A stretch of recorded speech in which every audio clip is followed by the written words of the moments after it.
Hey there, welcome back to another review, and this time I am reviewing the 2015 superhero comic book action flick Ant-Man, directed by Peyton Reed, starring Paul Rudd, Michael Douglas, Evangeline Lilly, and Corey Stoll. There's a few other actors here and there as well, Michael Pena, T.I. Harris, Anthony Mackie, who has a cameo as Falcon, and but yeah, so that's the main. Bobby Cannavalle plays Paxton, um, and you have a few other actors.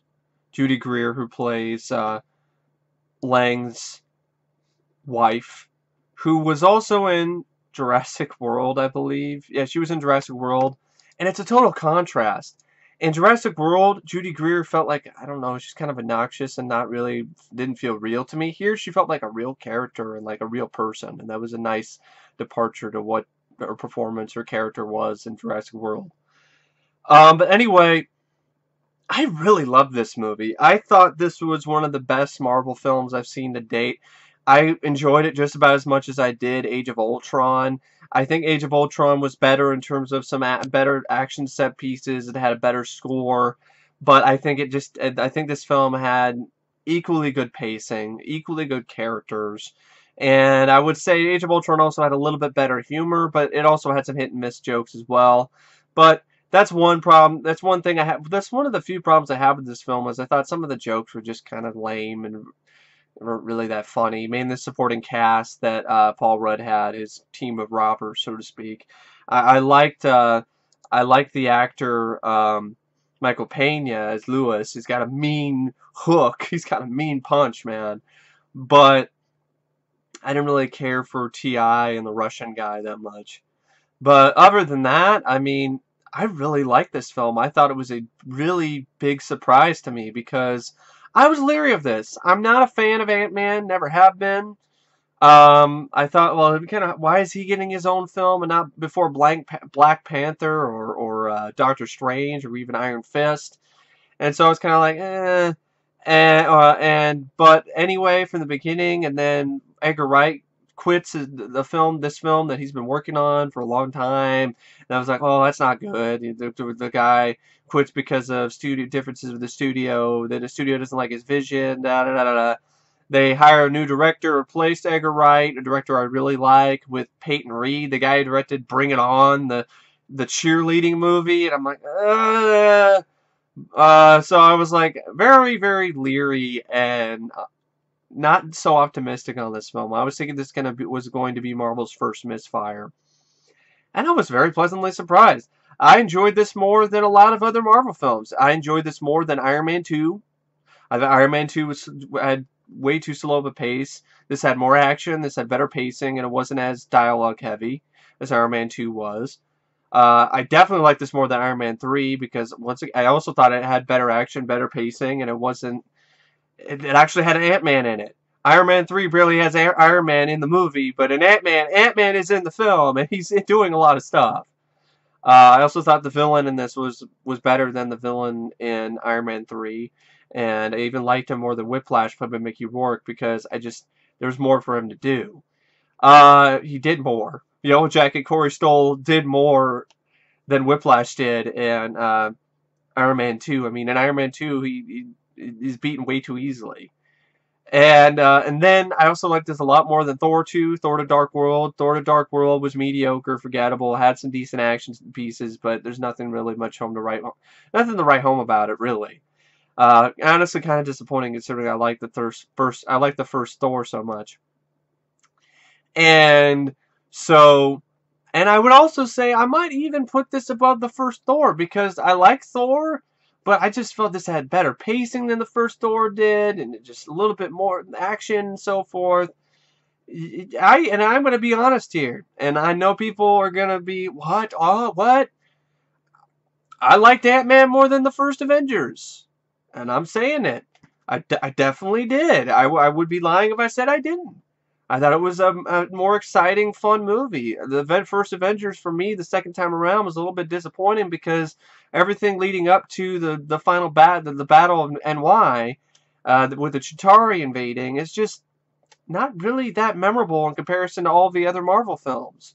So if it wasn't, I really enjoyed the final battle with Avengers versus the Chitauri and Loki. But if that wasn't up to par, the film would be a pretty big letdown. And the film as a whole, I don't like as much as Ant-Man. That's my opinion. And if anyone else feels differently, I have no problem with that. But anyway, I thought this is a really nice throwback to the fun Marvel films that you saw with the first Iron Man and a few other incarnations after that. A few other Marvel films after that, like First Avenger and so forth and so on. It was nice.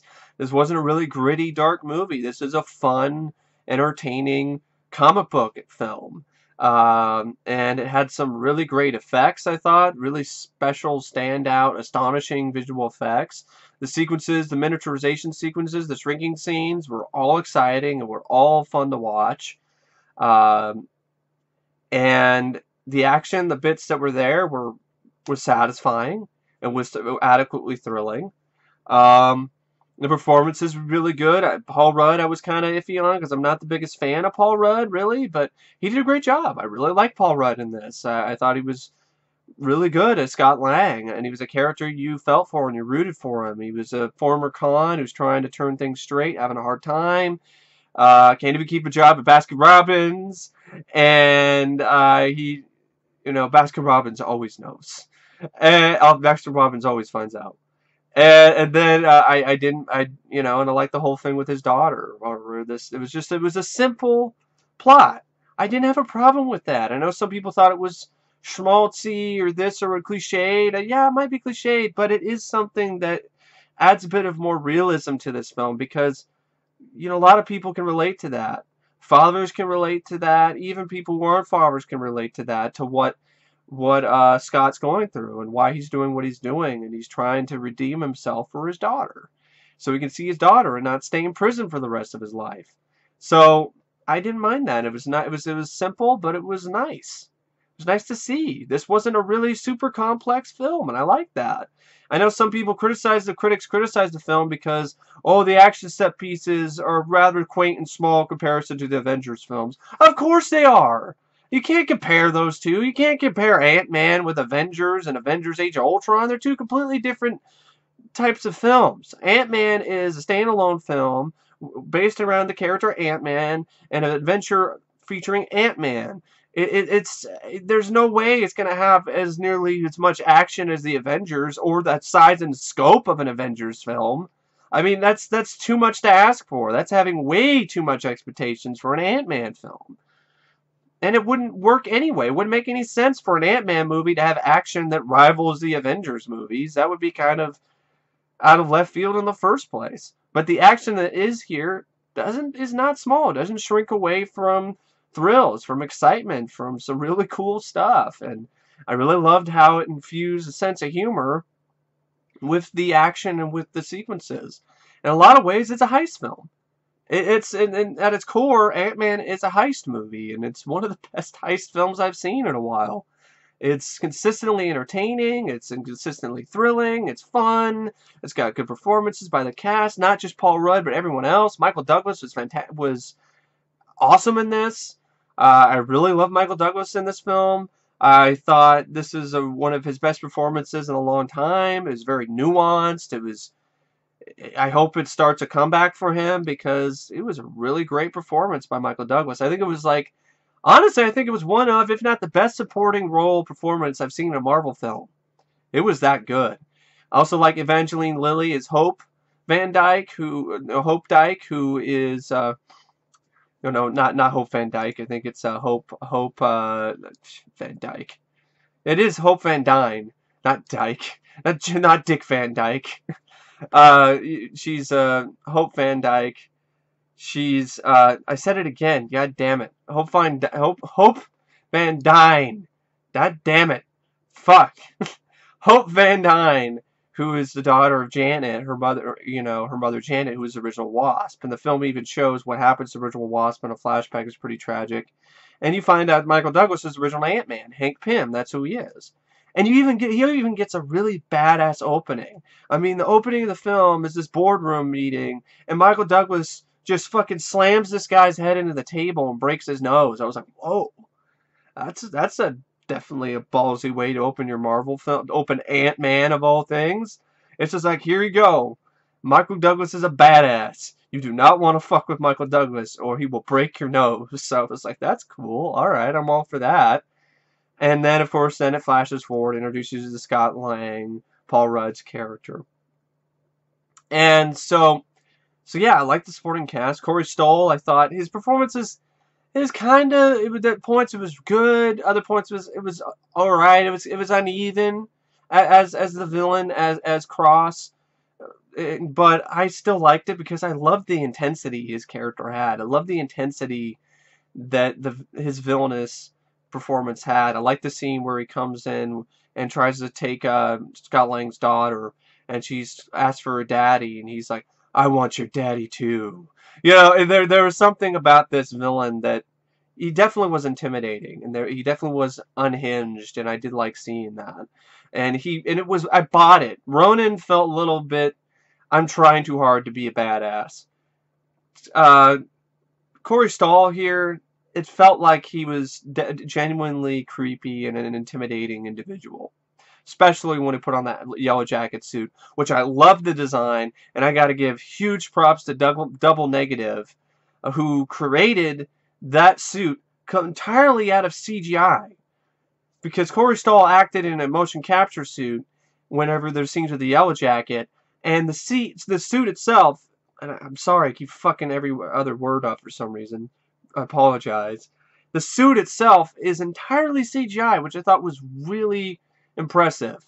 It looked realistic. So CGI is getting there. It's coming a long way. I don't think it's gotten better, the practical effects on every front, but it's getting a lot better. And I didn't even know that was CGI. I thought it was practical, but no, it was CGI, which makes that suit even more impressive to me. So yeah, there's a lot of things I really liked about this movie. I liked the whole stuff with the ants. It reminded me of the sequences with the ants in Honey, I Shrunk the Kids, and that was a good sort of feeling. I love the shrinking scenes. The effects were great.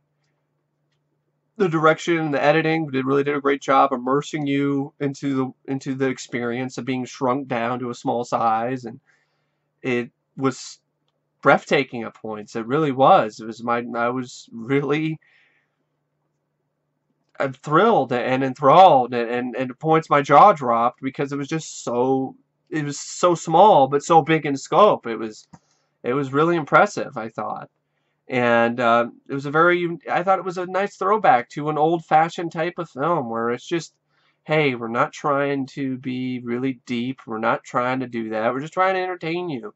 And it reminded me in the ways of sort of a Joe Dante film that combines the action and the zaniness of the comic book sort of stuff, and then also has enough realism so the sequences where there needs to be suspense are suspenseful, and the sequences where there needs to be thrills and action are action-packed and thrilling because of the approach, which is a really balanced approach of zany comic book action and a little bit of realism.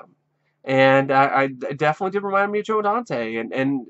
And Joe Dante directed one of my all-time favorite films, Inner Space, which is another film that deals with miniaturization. So that's another thing that kind of reminded me a little bit of Ant-Man. I mean, there's some really fun sight gags in this. I mean, the whole sequence with the Thomas the Tank Engine train set action set piece.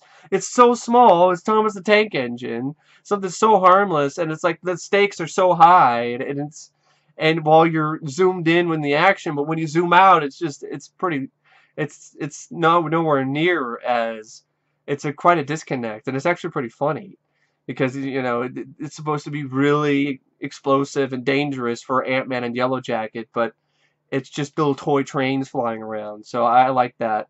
And I really like the idea that Ant-Man has these weapons where he can shrink things and he can make things bigger. So he makes an ant big at the end, in the climax. He makes a train, Thomas the Tank Engine train, turn really big and fly through the house. I love the whole sort of aspect of the miniaturization and re-enlargement type stuff. It definitely does that type of stuff better than Honey, I Blew Up the Kid. And there was some stuff that genuinely surprised me, like the whole keychain with the tank on it that comes into play in the film. And the sequences with the ants were fun, and I like the training sequences with Paul Rudd and Evangeline Lilly. And I even got chills at the mid-credit sequence when you find out that Evangeline Lilly is going to become the next Wasp. I thought that was really cool. I thought the visuals were really great. The visual effects were like I would say astonishing. It was astonishing Ant-Man. He was They were astonishing, especially the shots when Ant-Man, Paul Rudd goes subatomic. I thought that was some really imaginative, unique looking visual effects. And yeah, I mean, this isn't a very long, in-depth review because I don't really want to give it away. I mean, I don't want to explain everything about this movie, and I'm pretty late to the party here, so a lot of other people have already seen this film and reviewed it. But I just wanted to share my thoughts on it and let you guys know that I really enjoyed it. I loved this movie. I loved Ant-Man. I thought it was a very entertaining, fun movie. It was a small guy, but he delivered big excitement and big thrills and big adventure. It was a very surprisingly exciting, fun movie with great pacing. The pacing was about as fast as the ants that are displayed in the film. I really enjoyed its tone. I really loved the drinking sequences. They were some of my favorite stuff in a Marvel film. I really did enjoy them. I thought they were very, like I said, unique. They really were, in comparison to all these other Marvel movies. It gave you an example to see. It gave you a chance to see shots in the film, which are shots that I always like seeing in movies, where they show you the inside of something, where they show you the POV of the inside of a computer monitor or the inside of something really small. And I always love those type of sequences, and this film is rife with those type of sequences, which is right up my alley. So yeah, I thought it was a really fun movie that I really enjoyed. Like I said, the only problems I really had with it are some uneven performances by some of the cast. Corey Stoll, for the most part, I liked his performance, but it was a little bit uneven at points.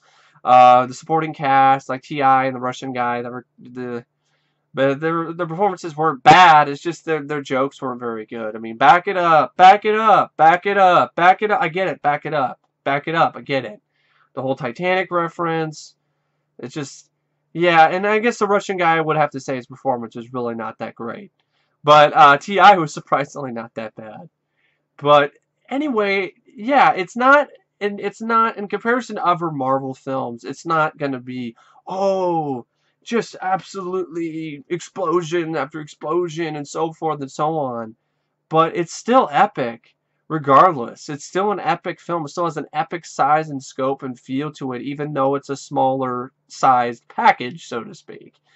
And in some ways it's a little bit more potent than some of the other Marvel films because it has so much in it. It has so many scenes of the shrinking sequences, and there's so much going on, so many different facets, and so many different things, and different working parts. And Scott Lang has to learn how to trust ants to help him, and that was different too. Trusting insects and showing how smart insects are and how much they can be a boon to our hero.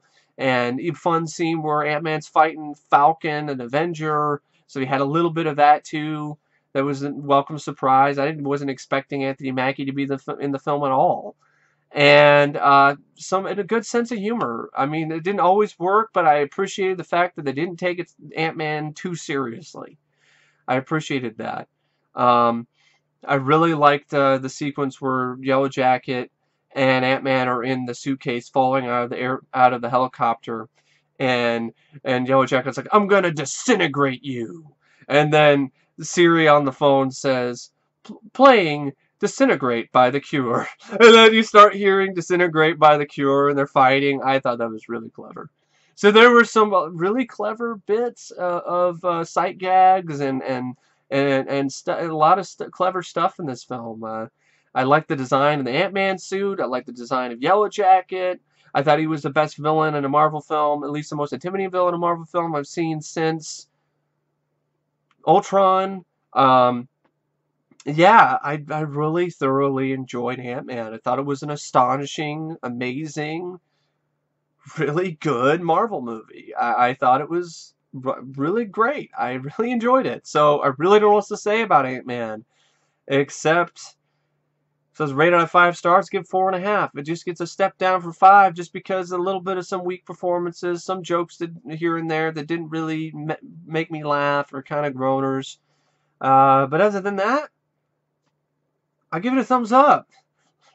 And anyway, thank you for watching my review of Ant-Man, and I will see you guys later. See ya.